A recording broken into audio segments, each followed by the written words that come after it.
Assalamualaikum, halo Tribunars, apa kabar semuanya? Balik lagi di Hati Sehat Itu Indah. Nah Tribunars, hari ini kita akan membahas mengenai kanker tiroid bersama dengan Dr. Andi Siswandi dari Rumah Sakit DKT. Halo dok. Halo, Assalamualaikum warahmatullahi wabarakatuh. Waalaikumsalam, apa kabar dok? Baik, Alhamdulillah. Kita jumpa lagi di Iya. Sehat Itu Indah. Iya. Lagi di mana dok?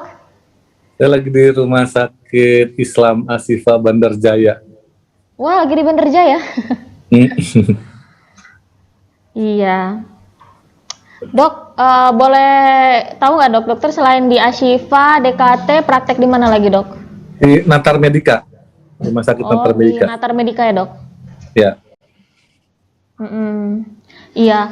Nah dok, hari ini kita bakal bahas mengenai kanker tiroid karena nggak tahu kenapa kanker tiroid itu lagi banyak banget yang ngomongin, katanya lagi banyak yang kena, terutama wanita. Benar nggak dok? Ya. Iya. Kanker tiroid ya. Iya. Kita mulai ya. Iya, kanker tiroid itu apa dok sebenarnya dok? Nah, sebenarnya kita sebelum kita masuk ke kanker, kita bahas dulu sedikit tentang tiroid.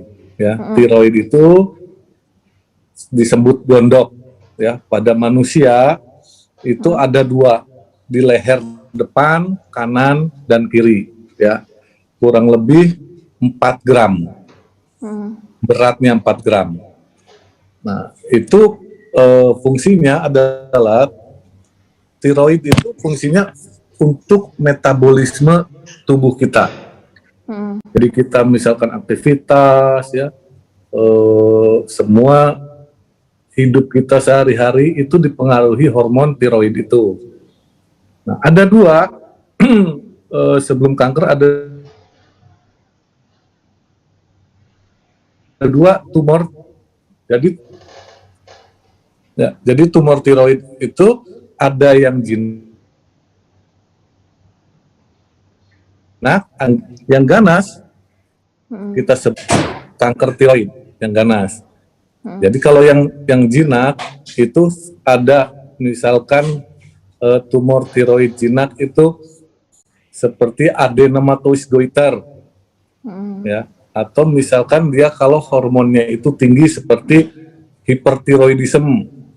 Jadi pernah lihat tuh mungkin orang-orang yang matanya keluar, kemudian dia bergetar, dia panas terus. Nah itu hormonnya. Jadi hormon tiroidnya yang berlebih, kita sebut hipertiroid. Kemudian ada yang hipotiroid juga, hormon tiroidnya itu kurang. Ya, jadi namanya hipotiroid. Dia nggak kuat panas, dia dingin.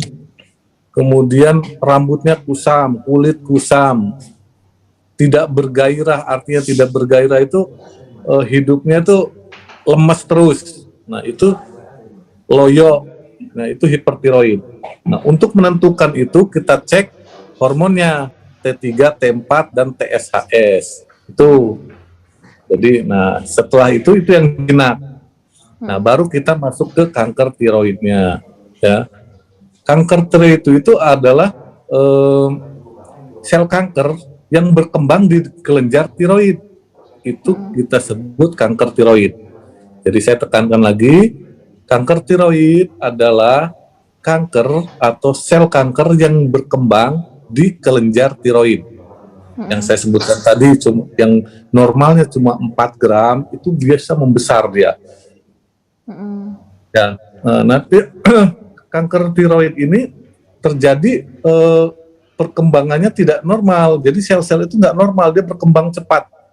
Ditandai dengan membesarnya di daerah leher. Nah, di sini. Ya, di leher. Dia tidak akan terasa. Artinya tidak akan terasa itu tidak akan merasa nyeri. Tidak nyeri, kemudian tidak merasa cepat membesar, tidak ada perubahan suara ataupun sesak. Itu stadium awal, ya. Jadi tiba-tiba pasien pada saat habis mandi atau mau pergi merias di kaca, melihat di kaca, kok leher saya kok nambah membesar. Nah, tapi tanpa ada gejala atau keluhan, cuma kok membesar, hanya sekedar itu awalnya ya. Nah, banyak penyebab-penyebab kanker tiroid itu. Salah satunya adalah misalkan penyebabnya itu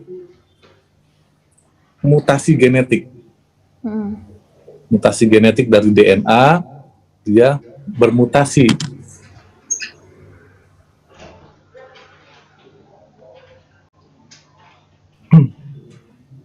Bermutasi kemudian menjadi sel kanker. Itu penyebab paling sering adalah mutasi DNA atau mutasi gen.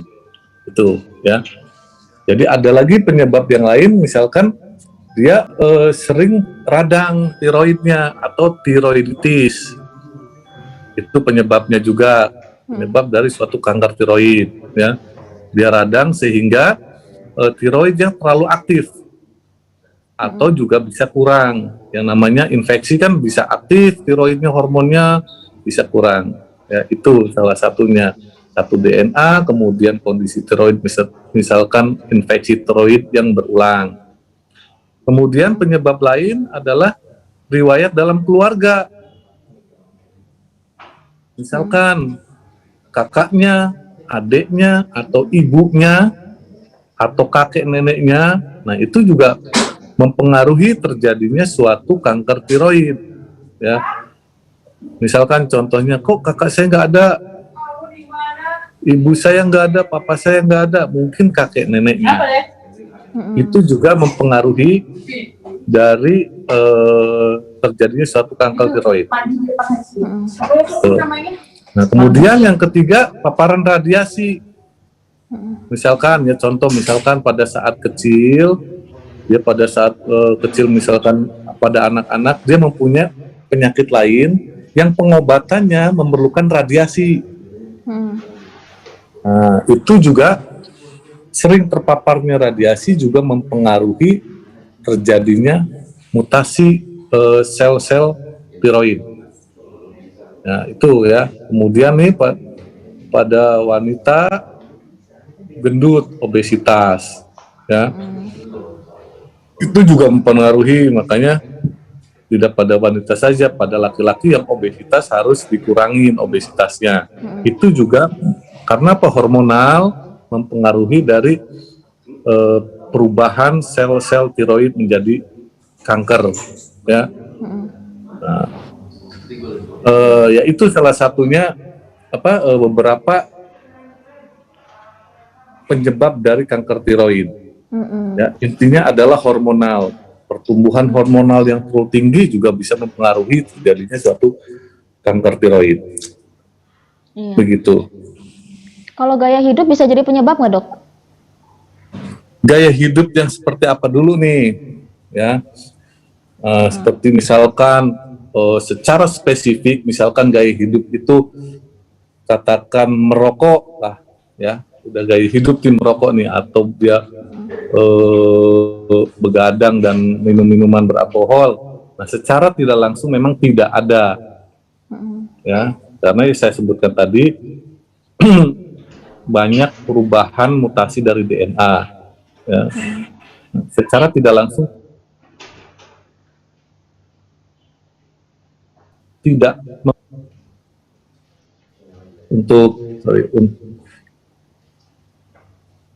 gaya hidup seperti merokok, kopi dan sebagainya. Tapi, nah, makanan-makanan yang berhormonal tinggi, misal contoh nih, ya, misal contoh junk food, ya, nah, itu bukan saja sel kanker tiroid yang bisa menyebabkan kanker, tapi sel-sel yang lain juga bisa berubah.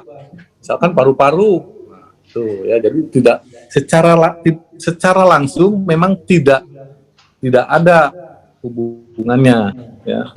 Tapi secara tidak langsung efeknya ada, bukan saja untuk kanker tiroid, tapi untuk kanker-kanker lain yang ada dalam tubuh. Itu maksudnya. Iya. Nah, tadi kan dokter sempat bilang kalau stadium awal itu dia lehernya membesar. Selain leher membesar, dia ada gejala lain nggak dok? Mungkin susah menelan atau lehernya sakit? Ya, jadi untuk stadium lanjut, ya katakan kita stadium lanjut, itu bisa saja. Jadi diawali dengan pembesaran dari leher, kemudian disertai dengan sesak nafas, kemudian sulit menelan, kemudian perubahan suara. Dan kalau misalkan sudah menjalar atau metastasis ke tulang, nah tulang kepala ini bisa besar. Tulang kepala itu kayak tumor besar. Nah, itu juga bisa disebabkan oleh metastasis dari kelenjar tiroid. Atau di paru-paru penjalarannya, dia sesak. Itu juga bisa. Jadi penjalaran dari kanker tiroid itu sangat khas sekali. Itu dia ke tulang dan paru-paru. Tuh, ya. Jadi penanganannya harus tepat dan cepat untuk pasien kanker tiroid. Itu. Iya. Itu dia kok menjalar itu udah parah banget ya dok ya? Udah terlambat ditangani ya? Ya, artinya bukan terlambat ditangani, tapi dia terlambat datang ke dokter. Itu, jadi dia terlambat datang ke kita, ke dokter bedah. Nah, itu, jadi penanganannya kurang cepat. Itu. Iya. Nah, saya tadi lupa dok nanya, kalau stres bisa memicu nggak dok? Soalnya saya lihat di TV itu ada orang yang stres terus jadi kanker tiroid. Ya sebenarnya ya itu saya katakan tadi, stres sendiri untuk memicu secara langsung ya nggak begitu. Tapi secara tidak langsung itu stres memicu hormonal. Ya semua hormonal pada orang stres itu meningkat. Termasuk dengan hormon tiroid juga meningkat. Nah, stres yang berulang, stres yang terus-menerus menyebabkan aktivasi sel-sel kelenjar tiroid itu terus-terusan tinggi. Nah, itu yang bisa memicu adanya sel kanker tiroid. Gitu. Iya. Ya. Nah dok, kalau dia dari hiper atau dia dari hipo, mungkin nggak dia jadi kanker? Nah, tidak. Nggak bisa. Kalau hipo dan hiper itu hormonal, murni hormonal. Ya, saya katakan tadi, tumor tiroid itu terbagi dua. Yang satu adalah tumor, yang satu adalah hormonnya. Ya, yang tumor terbagi dua, tumor jinak dan tumor ganas. Yang disebut, kalau ganas sebut kanker. Nah, kemudian yang hormon itu hipertiroid dan hipotiroid, murni hormon. Jadi bukan menjadi kanker, tidak. Tidak akan ya dok ya? Tidak. Iya. Nah kalau dokter ketemu dengan pasien ya dok ya yang sudah kanker tiroid stadium awal dan stadium akhir itu, dokter penanganannya gimana dok? Perbedaan penanganan dari dua stadium ini gimana? Ya, sangat berbeda sekali ya. Kalau kita lihat, misal contoh satu pasien datang ke saya dengan stadium awal. Stadium awal itu cuma diawali dengan membesarnya leher. Nah, kemudian saya screening sebelum operasi, cek kadar hormonnya. Apakah T3, T4, dan TSH itu normal atau tidak. Kalau normal, berarti itu murni tiroid. Itu bukan kelainan hormonal. Nah, itu lakukan tindakan operasi. Tergantung membesarnya yang kanan atau yang kiri. Kita akan lakukan tindakan namanya tiroidektomi atau ismolobektomi. Nah, setelah kita angkat, kita kirim ke laboratorium. Nah, jenisnya di situ. Apakah jinak, apakah ganas? Tuh, ya, setelah hasil laboratorium atau setelah hasil patologi anatomi keluar. Kalau misalkan hasilnya ganas, nah, yang sebelah kirinya juga harus diangkat. Jadi dua-duanya harus diangkat, karena itu satu kesatuan, artinya kalau misalkan satu ganas, yang satu juga pasti akan ganas. Jadi dioperasi ulang untuk total tiroidektomi. Itu ya. Nah, setelah itu baru misalkan pengobatan seumur hidup untuk mengganti hormon tiroid yang hilang itu. Jadi ada minum obat terus selama seumur hidup dia. Untuk obat itu adalah untuk mengganti hormon tiroid yang hilang atau yang sudah diangkat. Ya, nah, kemudian kalau misalkan itu stadium lanjut, sudah metastasis atau sudah ke kepala atau ke paru-paru, nah ini nanti tergantung sih stadiumnya ya. Artinya kalau udah stadium 4 sudah sulit sekali, ya paling kita paliatif. Paliatif itu artinya memang kita obati yang gejalanya saja, misalkan sesak, kasih oksigen, nyeri, kasih anti nyeri, hanya sebatas itu. Kalau misalkan ini belum atau tidak bisa dioperasi. Tapi kalau misalkan stadium 4 ini bisa dioperasi, nah kalau ke kepala berarti kita kerjasama dengan bedah saraf. Nah, kemudian kalau sudah ke paru-paru, kita kerjasama dengan dokter bedah paru, bedah jantung dan paru, atau spesialis bedah torak kardiovaskular. Nah, kemudian dilakukan total tiroidektomi, kemudian dilakukan selanjutnya adalah radioterapi. Ya, tuh. Jadi tindakan-tindakannya banyak untuk pasien-pasien yang sudah dinyatakan kanker tiroid stadium 4. Ya. Kalau yang masih stadium awal itu dia bisa sembuh nggak, Dok? Sembuh, bisa, bisa sembuh 98%, hampir ada 100% bisa sembuh. Iya. Tapi kalau yang udah kanker lanjut, udah sulit ya, Dok? Nah, itu sudah sulit ya, banyak komplikasinya. Belum lagi faktor usia, belum lagi misalkan ada penyerta lain diabetes, misalkan hipertensi dan jantung ya. Nah, itu akan sulit. Makin stadium tinggi, makin sulit kita untuk penyembuhan secara total. Iya. Jadi tindakan yang dokter lakukan untuk stadium lanjut ini nih, maaf, hanya untuk mempertahankan hidup dia lebih lama gitu, Dok ya? Ya, jadi kita sebut paliatif ya. Paliatif itu ya kita kasih obat sesek, kasih untuk nggak seseknya, misalkan batuk kasih obat batuk, hanya sebatas itu. Mungkin radioterapi ya, itu tergantung dari kondisi pasien. Nah, selama dia pengobatan sama dokter, itu ada nggak, Dok, pantangan makanan gitu? Nggak ada sih ya. Pantang makan tuh sebenarnya tidak ada. Ya. Selagi dia tidak mempunyai riwayat misalkan diabetes mellitus atau kencing manis, ya. Kemudian dia tidak ada riwayat hipertensi, tidak ada riwayat gagal ginjal atau penyerta lainnya. Selagi dia murni tumor payudara, atau kanker tiroid, tidak ada pantangan apapun untuk makan dan minum, silakan. Oh iya. Nah, Dok, saya kalau boleh meminta pendapat dokter ya, ada orang yang memilih kalau dia sudah terkena kanker atau tumor itu tuh dia lebih memilih pengobatan herbal daripada ke dokter. Itu gimana, Dok? Nah, ini ya, tentu saja karena saya orang medis ya, obat herbal itu hanya penunjang, bukan untuk ngobatin.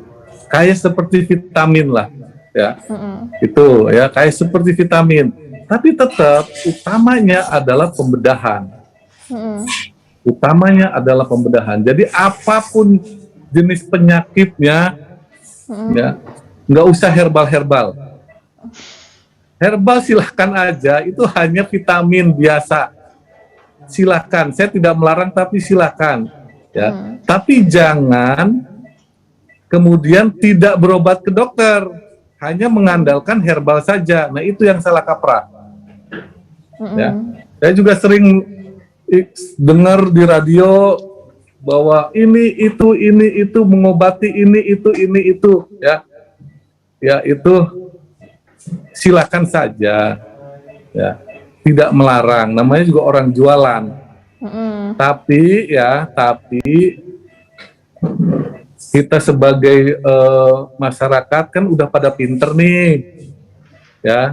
Nah, jangan dibodohin lah dengan hal-hal yang seperti itu.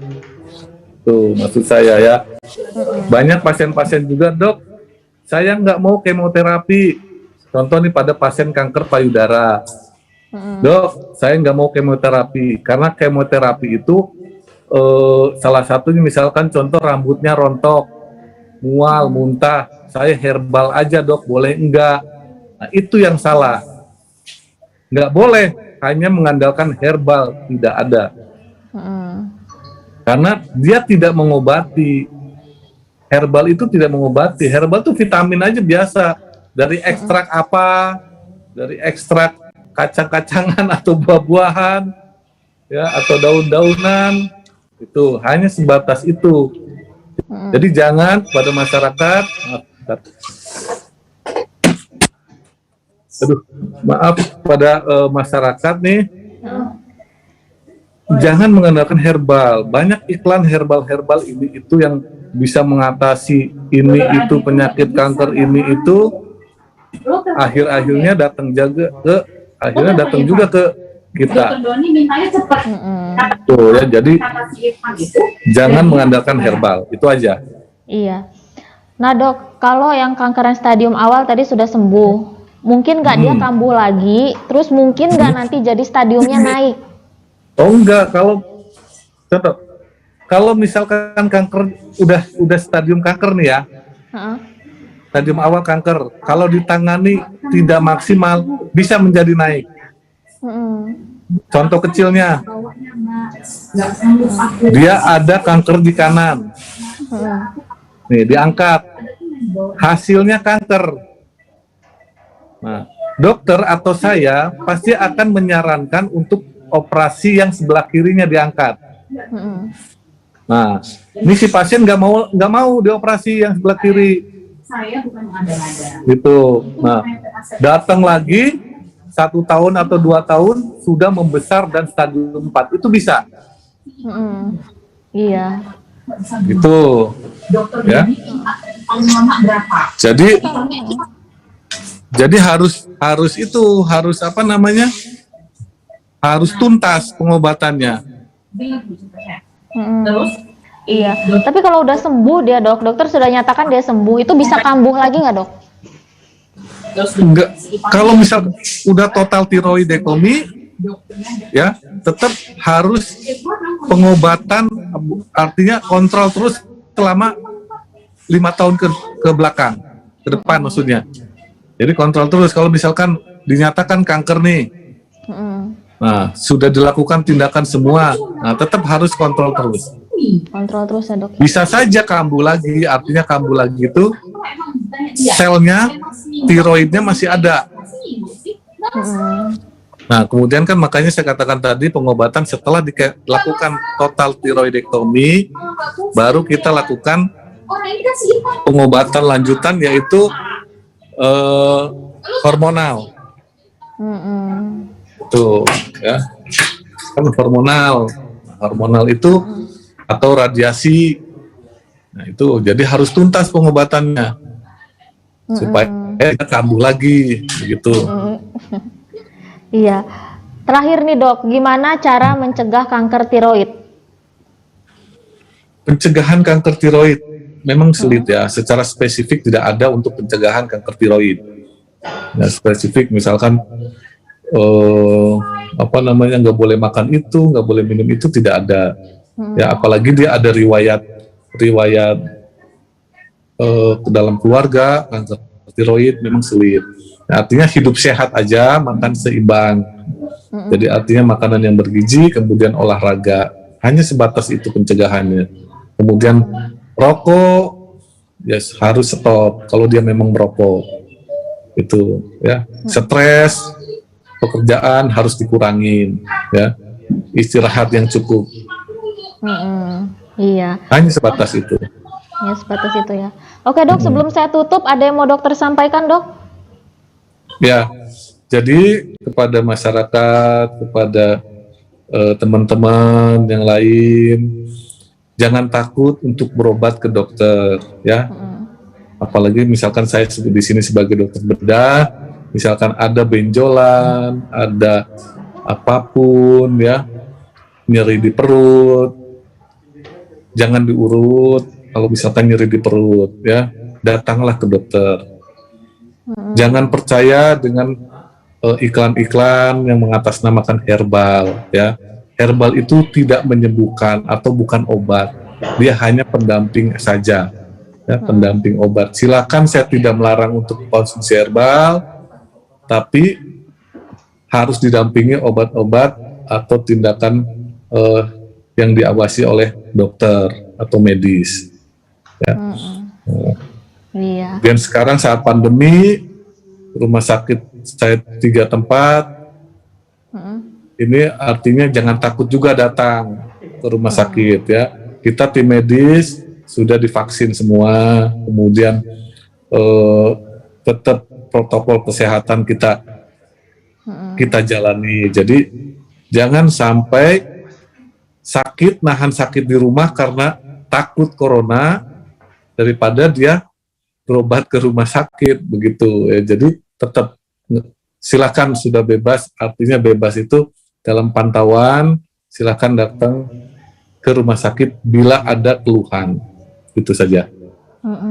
Oke dokter Andi, terima kasih banyak ya dokter atas waktunya. Terima kasih sama Iya. Mari. Sampai ketemu lagi ya dok. Ya, assalamualaikum warahmatullahi wabarakatuh. Waalaikumsalam. Oke Tribuners, itu tadi obrolan kita bareng dengan dokter Andi. Sampai jumpa lagi di hati berikutnya. Assalamualaikum.